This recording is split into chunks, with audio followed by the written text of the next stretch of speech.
Assalamualaikum warahmatullahi wabarakatuh. Perkenalkan, nama saya Ahmad Faurizan Advani dari Ilmu Sejarah Angkatan 2023. Saya akan menceritakan bagaimana perjalanan saya untuk menelusuri Kampung Adat Mahmud. Pada awalnya saya searching di internet dan akhirnya menemukan sebuah Kampung Adat Mahmud yang ketika ditelusuri katanya masih mempertahankan adat istiadat dan juga keagamaan yang kuat. Maka dari itu, pada hari Jumat tanggal 20 Juni 2025, saya dan teman saya pergi ke lokasi. Sampai di sana, saya melihat bahwasannya ada sebagian tempat yang masih mempertahankan kebudayaan atau tradisi yang ada dan sebagian lagi tidak. Adapun tradisi itu adalah seperti pantangan di mana dilarang membangun rumah permanen menggunakan tembok. Akan tetapi untuk secara keagamaan saya rasa masih sangat kuat gitu. Kebudayaan atau tradisi seperti ziarah, tawasul masih sering dilakukan. Bahkan selain dilakukan oleh masyarakat sekitar, hal tersebut juga dilakukan oleh orang dari luar kampung tersebut. Adapun setelah itu juga kami berkesempatan untuk berbincang dengan eh, seorang sesepuh kampung yang bernama Haji Nuron. Beliau sedikit banyaknya menceritakan tentang asal-usul kampung tersebut. Selain itu, kami juga melakukan ziarah untuk mengamati bagaimana jalannya ziarah itu. Akan tetapi kita tidak mengambil banyak dokumentasi karena dilarang untuk mengambil dokumentasi di dalam tempat ziarah. Adapun lebih jelasnya, saya mendapatkan informasi mengenai kampung adat Mahmud tersebut dari keturunan pendiri kampung tersebut, yaitu Ustadz Bukhari. Beliaulah yang menjelaskan banyak kepada saya tentang kepercayaan dan tradisi yang berlaku di kampung adat Mahmud. Adapun untuk isinya dapat dilihat dari wawancara saya bersama beliau. Sekian dari saya. Wassalamualaikum warahmatullahi wabarakatuh.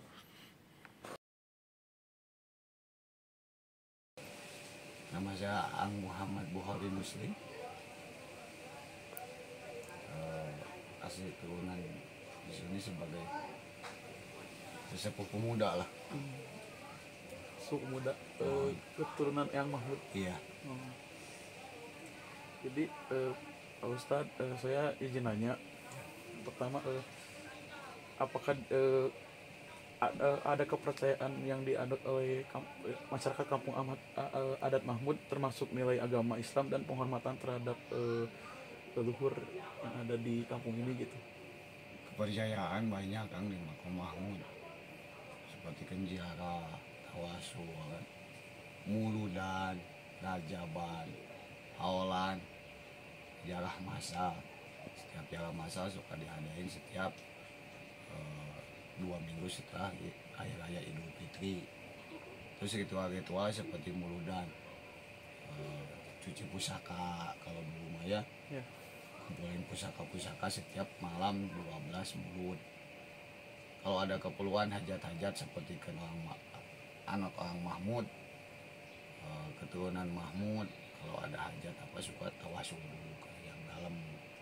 Kepercayaan Islamnya berdoa kepada Allah lewat anjeunna gitu lah, ibarat nama tawasul ke Allah lewat pintu anjeunna, kan anjeunna mah waliullah, lebih dekat kepada Allah. Kalau kita kan menjauh, kadang-kadang doa kita itu jauh, kadang-kadang sekarang kita berdoa diijabahnya nggak tahu kapan, itu kan karena ada jauh sama Allahnya. Kalau beliau kun payakun,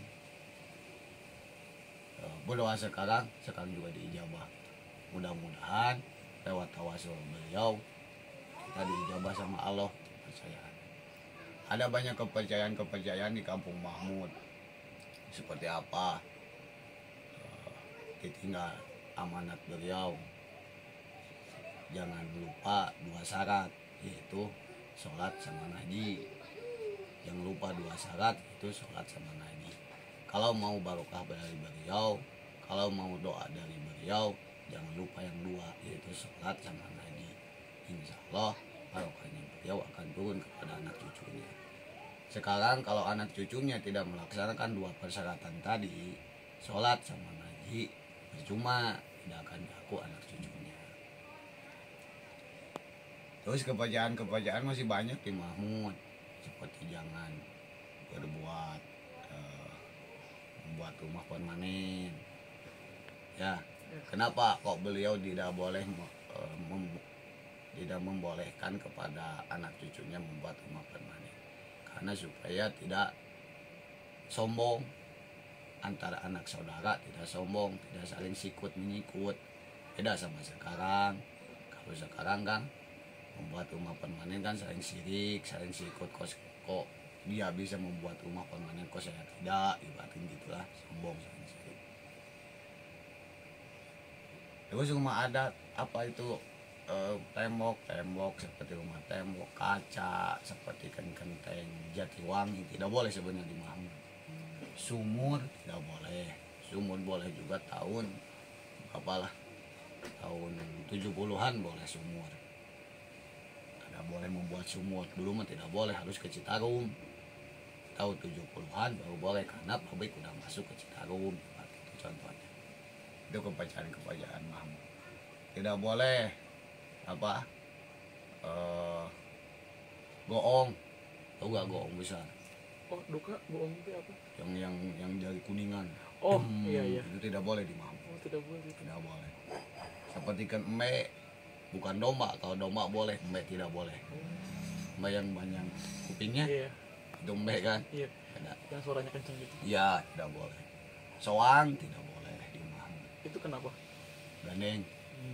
Karena spiritual di Mahmud itu tenang, khusyuk, sholat, ibadah, bekerja itu sakur lah, tidak memprioritaskan karena pekerjaannya tidak diprioritaskan, sakur aja. Itu kepercayaan Mahmud.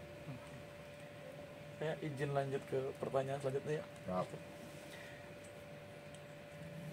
Kalau di kampung adat Mahmud ini ada tokoh yang jadi sentral atau jadi awal dari ini gak apa sih, panutan bagi masyarakat di kampung adat Mahmud ini buat membentuk tradisi keagamaan. Kampung Mahmud itu ada tokoh sentral yang membuat Kampung Mahmud, yaitu yang dari pusat itu sembahyang dalam Haji Abdul Manap Mahmud, itu kan? Itu tokoh sentral, jadi panutan masyarakat Mahmud, khususnya umat muslim yang ada di Bandung, umumnya di Jawa Barat lah. Jadi panutan, kota sentral, kampung sentral, patok kota Bandung itu yaitu Kampung Mahmud. Beliau sosok ulama yang menyebarkan Islam di wilayah kota Bandung Periangan yang langkung 500 tahun lah, kurang lebih 500 tahun ya. Kampung Mahmud, kenapa beliau disebut membuat Kampung Mahmud? Karena dulu Kampung Mahmud itu rawa itu seperti embal lah, tidak ada penghuninya, tidak ada penghuni satupun.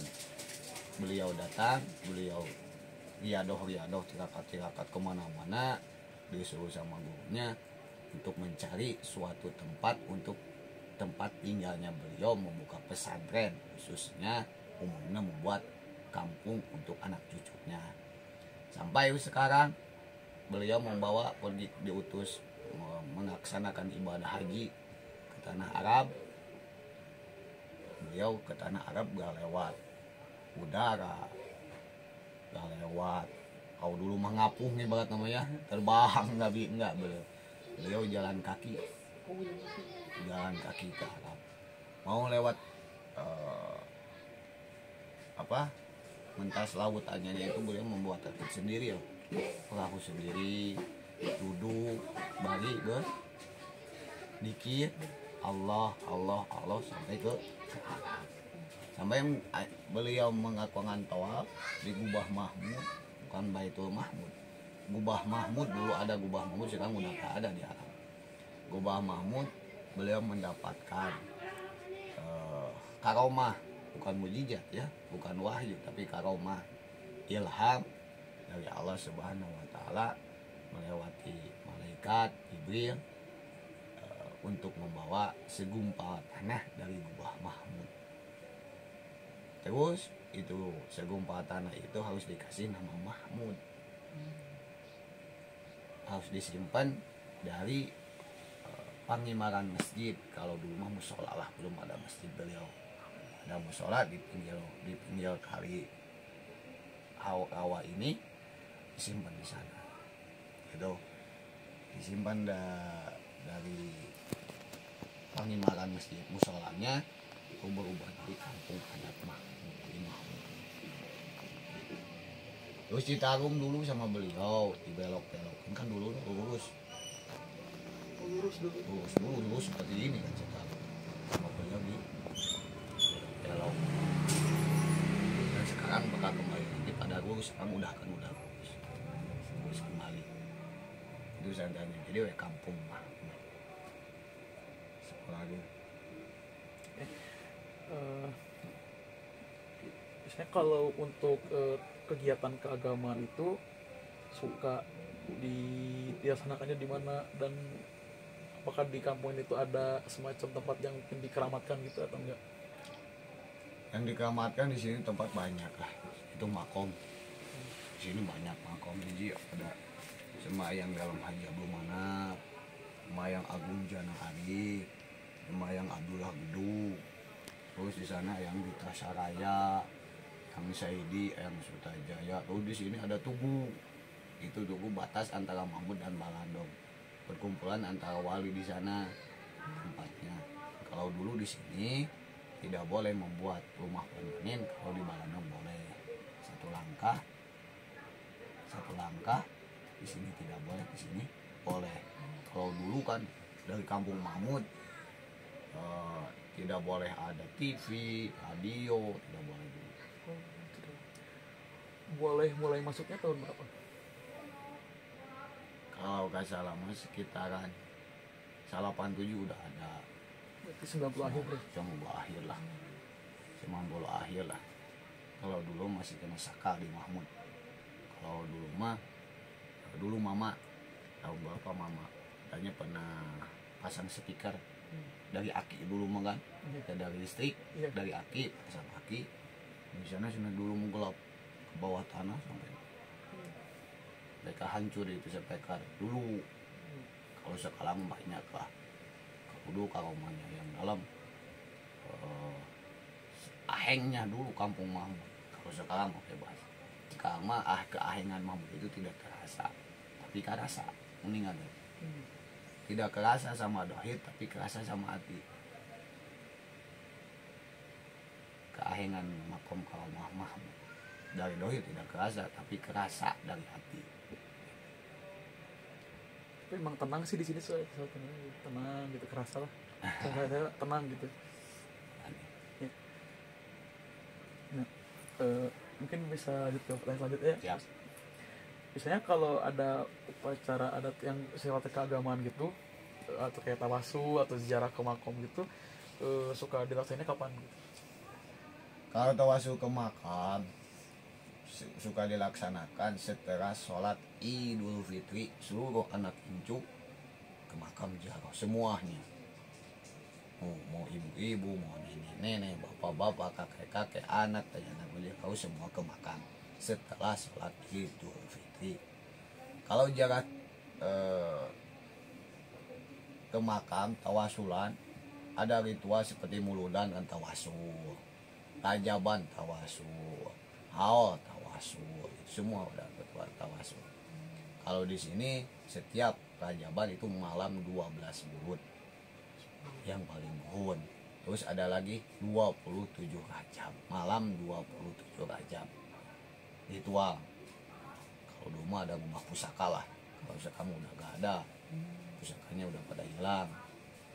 Kalau dulu masih ada rumah pusaka, keris, tombak, golok, semua pada dicuci lah, disucikan. Kalau sekarang udah gak ada, karena datangnya zaman sekarang udah percaya sama budaya-budaya itu udah gak percaya kan sama karun-karun kita khusus orang Jawa Barat udah tidak percaya sama karun itu. Karena itu suatu keimanan kita adat. Kalau kita kan jadi harus iman kepada Allah, dua iman kepada Rasul. Ya. Kita tidak sah iman kepada Rasul kalau tidak iman kepada para wali, guru khususnya, itu kan. Itu hanya itu.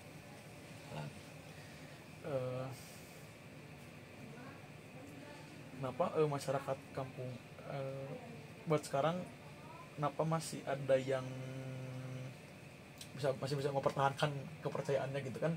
Sekarang ini kan saya lihat kondisinya kan sebagian masih mempercayai tentang yang pantangan larangan membangun rumah permanen gitu kan, dan sebagian lagi ada yang udah mulai tidak percaya gitu, makanya mulai membangun rumah yang permanen. Nah itu untuk masyarakat yang masih kepercayaannya gitu, ada makna yang khusus gitu dari tidak membangun rumah gitu tuh. Ada sebagian masyarakat itu suatu kewajiban khusus untuk diri pribadi sebagai turunan anak cucunya semayang dalam hajat abimanak, turut wajib. Ibaratkan seperti kan anak kepada orang tua nyuruh kepada anak, wajib hukumnya melaksanakan. Buat itu yang tidak melaksanakan perintahnya berarti dia tidak melaksanakan kewajibannya sebagai anak. Hukumnya gimana? Kalau dihukumkan karena sama Islam gimana? Dosa kan? Contohlah biru walidah ini, ketika kita harus lebaran sama ibu orang tua. Sedangkan beliau cikal bakal seperti kan orang Mahmud ada. Kalau gak ada beliau orang Mahmud gak ada. Saya juga gak ada. Saya gak ada. Gak tahu saya jadi anak siapa. Itu kan Ya. Berarti khusus untuk saya pribadi wajib melaksanakan perintah beliau seperti tadi, jangan membuat rumah permanen, apalagi Berkaca itu. yang rumah berkaca, tidak boleh rumah genteng Jatiwangi, tidak boleh goong, tidak boleh angsa, tidak boleh embe, apalagi banyak di Mahmud yang tidak boleh. Harus melaksanakan sholat, harus melaksanakan ngaji sebagai keturunan beliau. Kalau tidak berarti saya berdosa. Khusus pribadi. Mungkin ini buat dari saya pertanyaan terakhir, gimana masyarakat kampung adat Mahmud itu tetap melaksanakan kepercayaan yang ada gitu, kayak tawasul, ziarah, atau mungkin ada kegiatan keagamaan atau adat lainnya, dan gimana bahwa agar kegiatan itu tuh tetap bisa diwariskan ke generasi berikutnya. Sekali lagi. Bagaimana masyarakat kampung adat Mahmud itu bisa mewariskan kebiasaan-kebiasaan yang dilakukan oleh para pendahulunya gitu, kayak tradisi keagamaan tawasul atau mungkin ziarah dan semacamnya gitu. Harus dicontohkan sama yang tua. Yang tua harus memberi contoh kepada generasi-generasi penerus. Kalau yang tua-tua tidak mencontohi pada generasi penerus, ya bakal terpotong. Sampai sekarang juga sudah mulai terpotong. Kenapa? Karena pemahaman dari luar udah masuk ke kampung Mahmud. Itu udah masuk seperti TKI kan udah mulai mendekat. Taman Kopo udah mulai mendekat, bangunan udah mulai mendekat. Gimana kekuatan kita harus bersatu antar anak sesepuh, boh sesepuhnya, anak sesepuh harus bersatu demi kemakmuran. Alhamdulillah sekarang mulai merakatkan diri supaya anak generasi kedepannya masih bisa menjaga tata budaya kampung Mahmud. Itu apalagi dari saya segitu dulu aja. Ustaz.